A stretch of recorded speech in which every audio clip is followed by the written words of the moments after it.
Good afternoon friends, मैं हूं आपको दोस्त पीयूष। आप सभी का स्वागत करता हूं ट्रेडर्स कैफे चैनल पे। तो चलिए शुरू करते हैं निफ्टी बैंक निफ्टी का एनालिसिस 8 सितंबर के लिए क्या लगता है। तो भाइयों, यहाँ पे आप देख सकते हो कि बैंक निफ्टी काफ़ी वीक है और जो कि उसका स्ट्रक्चर है वो भी काफ़ी वीक हो चुका है।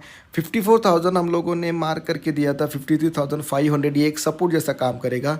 अभी यहाँ पे सिंपल एनालिसिस हम लोग ये करते हैं कि अगर हम आपको यहाँ पे दिखाते हैं तो आप यहाँ पे देख सकते हो एक पैटर्न है यहाँ पे कि यहाँ पे एक पोल हो चुका है, उसके बाद यहाँ पे एक फ्लैग पैटर्न बन रहा है।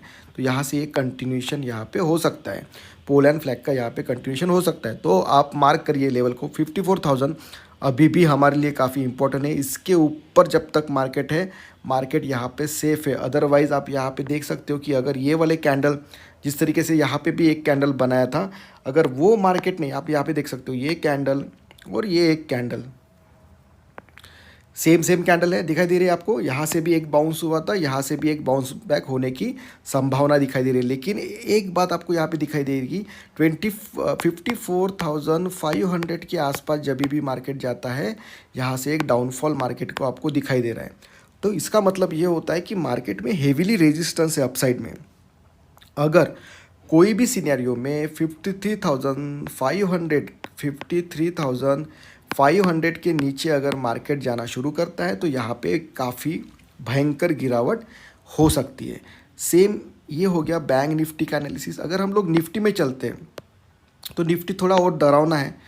उसका रीज़न है, आप अगर हम लोग डेली चार्ट पे अगर हम लोग इसको निफ्टी में लगाते हैं तो आप यहाँ पे क्या दिखाई देगा आपको कि कंटिन्यूसली जब जब मार्केट में एक सपोर्ट मार्केट लेने का कोशिश करता है, उसको मार्केट ब्रेक डाउन करता है, उसके बाद फिर बाउंस कर रहा है। आप यहाँ पे देख सकते हो।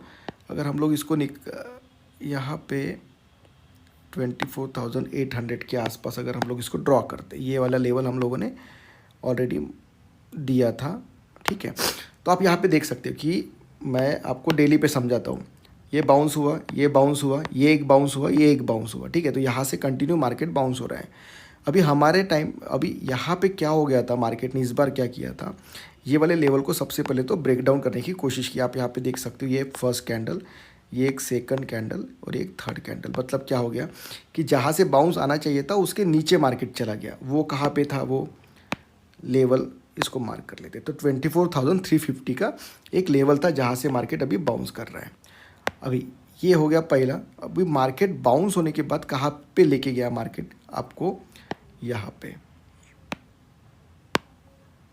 25,150 के आसपास, जो कि हमें लगा कि यहाँ से एक बुलिश मोमेंटम फिर से शुरू हो गया। यहाँ से आपको लेके गया 24,130 150 के आसपास। तो यहाँ पे हमें लगा कि फिर से बुलिश मोमेंटम आएगा।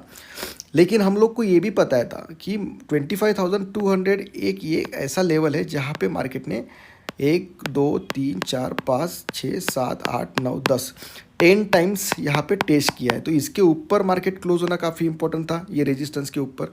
लेकिन मार्केट ने वहाँ पे क्लोजिंग नहीं दिया। उसके बाद से आप यहाँ पे देखिए कि शार्प फॉल यहाँ पे आया।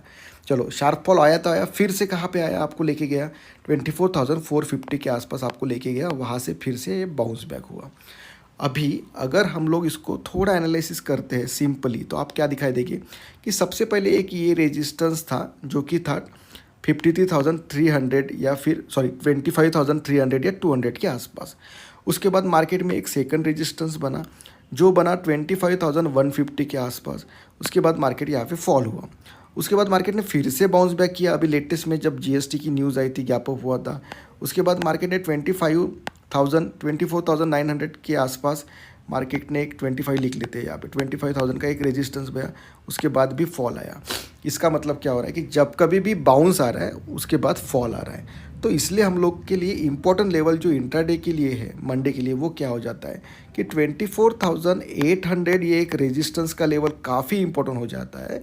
और डाउन साइड में आप सभी को पता है कि 24,500 ये एक डाउन साइड का लेवल है। तो मतलब 200 पॉइंट्स के बीच में यहाँ पे लड़त हो रही है कि निफ्टी को स्ट्रांग बनाया जाए या फिर निफ्टी को यहाँ पे वीक रहने दिया जाए। क्योंकि ऑलरेडी जो स्ट्रक्चर अगर हम लोग देखते हैं वो स्ट्रक्चर क्या है, बियरिश फॉर्म होते जा रहा है मार्केट में।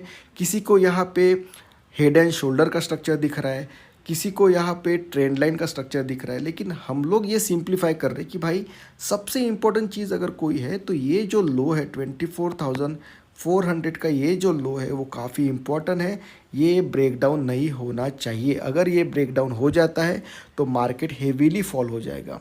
सेकंड, अपसाइड में कहाँ तक, तो 24,800 ये एक जो रेजिस्टेंस है वो है इंट्राडे के लिए। इसके ऊपर अगर मार्केट क्लोजिंग देता है डेली में तो हम लोग यहाँ पे कह सकते हैं कि मार्केट बुलिश हो रहा है। अभी अगर आपको नहीं समझ में आ रहा है तो हम लोग उसको 15 मिनट में अगर आपको मैं दिखा दूँ कि 24,800 ही क्यों, तो आप यहाँ पे देखिए कि मार्केट जीएसटी के न्यूज़ के बाद यहाँ पे गैप अप हुआ, तो ये गैप अप हुआ 24,980 या फिर 25,000, आप राउंड फिगर उसको पकड़ लीजिए। उसके बाद फिर से मार्केट को चांस मिला कि अगर मार्केट इतना ही ज़्यादा स्ट्रांग है जो कि गैप अप हो रहा है तो सस्टेनेबल क्यों नहीं हुआ। फिर नेक्स्ट डे अगर हम लोग देखेंगे 5 तारीख को क्या हुआ, फिर से गैप अप हुआ मार्केट, और गैप अप होने के बाद फिर सस्टेन हुआ क्या, नहीं हुआ। मतलब गैप अप तो हो रहा है लेकिन सस्टेन नहीं हो रहा है, इसका मतलब क्या है, मार्केट वीक है। सेकंड डे फिर से गैप अप हुआ लेकिन सस्टेन नहीं हुआ और फिर 24,800 के नीचे क्लोजिंग दिया। तो जब कभी भी मार्केट गैप अप हो रहा है और जब सस्टेन होगा तब हम लोग कहेंगे कि मार्केट स्ट्रांग है। अदरवाइज़ ये कोई भी स्ट्रक्चर में अगर आप देखोगे और यहाँ पे जब गैप अप हो रहा है तो आप यहाँ पे भी देख लीजिए कि सेम लेवल से मार्केट यहाँ पे गिरा हुआ है। यहाँ पे देख लीजिए कैंडल जो है आपको दिखाई दे रही है, बियरिश कैंडल है। आप ये वाली कैंडल देख लीजिए, बियरिश कैंडल है। आप ये वाली देख लीजिए, जब मार्केट फ्राइडे को शुरू होता है बियरिश कैंडल है। और आप ये फॉल देख लीजिए, जब कभी फॉल होता है इस तरीके से होता है, फिर मार्केट में कंसोलिडेशन होकर फिर से फॉल होता है, फिर मार्केट में कंसोलिडेशन होता है, फिर से फॉल होता है, मार्केट में कंसोलिडेशन, फिर फॉल, फिर यहाँ पे एक रिट्रेसमेंट। क्योंकि मार्केट को अगर गिरना है तो मार्केट को एक अच्छा खासा रेजिस्टेंस, जब मार्केट ने यहाँ पे एक रेजिस्टेंस लिया, फिर ये फॉल देखिए, शार्प फॉल, फिर से मार्केट ने यहाँ पे अपसाइड के लिए मोमेंटम किया, गैप अप हुआ, फिर से फॉल, फिर गैप अप, फिर से फॉल। तो इसका मतलब है कि फॉल तो हो रहा है। तो हमारे लिए 24,800 ये एक रेजिस्टेंस का काम करेगी। उसके बाद डाउन साइड में 24,500 ये एक सपोर्ट का काम करेगी। मार्क करिए लेवल को।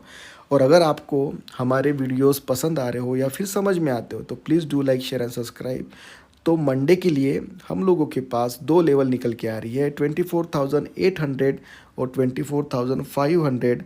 जब कभी भी मार्केट इन 2 लेवल के पास में जाके रिजेक्शन देगा या फिर इसको ब्रेकआउट करेगा विद अच्छे से वॉल्यूम के साथ, तब हम लोग फिर से मार्केट को स्ट्रक्चर वे में देखेंगे और फिर से एनालिसिस करेंगे। तब तक के लिए take care, thank you and bye bye.